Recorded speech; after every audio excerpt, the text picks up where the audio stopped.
Dans un petit village où les montagnes caressaient le ciel et où le vent murmurait des secrets, vivait une jeune femme nommée Clara. Elle était pleine de vie, mais quelque chose hanta son esprit. L'envie et le mauvais œil.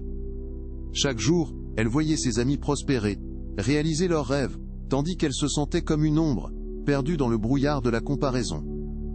Clara se demandait souvent pourquoi elle ne pouvait pas ressentir la même joie, la même réussite. La prière la plus puissante contre l'envie et le mauvais œil, celle du psaume 23 résonnait dans son cœur, mais son chemin restait obscurci. Un matin, alors que le soleil se levait lentement, peignant le ciel de couleur dorée, Clara décida de partir en montagne pour réfléchir. Elle emprunta un sentier escarpé, espérant que la nature pourrait lui offrir des réponses.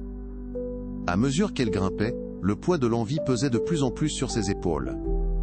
Après des heures d'efforts, elle atteignit un promontoire avec une vue époustouflante sur le village. Mais au lieu de se réjouir, l'angoisse l'envahit. Elle observa ses amis, Baout, épanouissant dans leur vie, tandis qu'elle se sentait toujours au même point. Perdue dans ses pensées, Clara aperçut une vieille femme assise près d'un arbre. Elle semblait sage, avec des rides creusées par le temps et des yeux pétillants d'expérience. Clara s'approcha d'elle avec hésitation. « Pourquoi suis-je si malheureuse ?»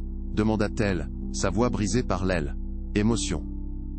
La vieille femme sourit et répondit, « L'envie est une prison que l'on se construit soi-même. Chaque fois que tu regardes ce que les autres ont, souviens-toi que ta lumière brille aussi, même si tu ne la vois pas encore. » Intriguée, Clara écouta attentivement. La femme poursuivit. « Tu dois apprendre à célébrer les réussites des autres, non pas comme des souvenirs douloureux, mais comme des reflets de ce que tu es capable d'accomplir.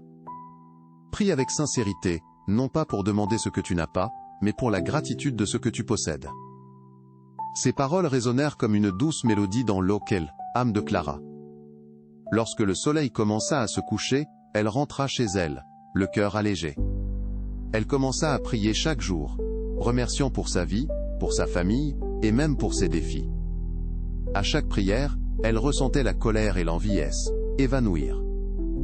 Elle regardait ses amis avec des yeux nouveaux, leur succès illuminait son chemin, et peu à peu, elle trouva sa force.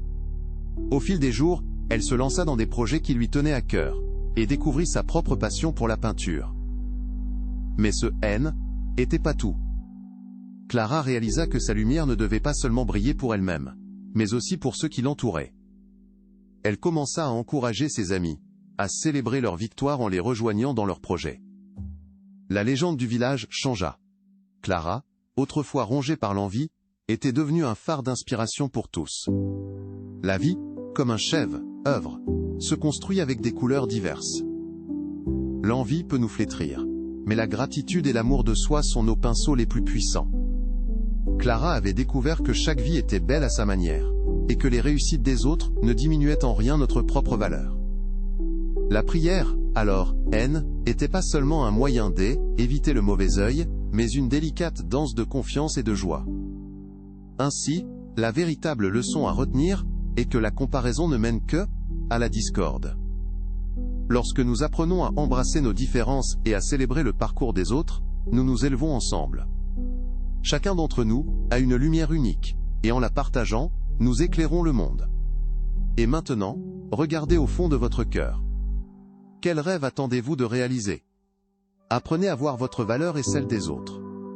Si cette histoire vous a touché, laissez votre commentaire ci-dessous, et partagez votre réflexion. Aidez à répandre l'inspiration. Partagez cette vidéo avec quelqu'un de spécial. Et n'oubliez pas de vous inscrire au canal, et d'activer la cloche pour plus d'histoires transformantes.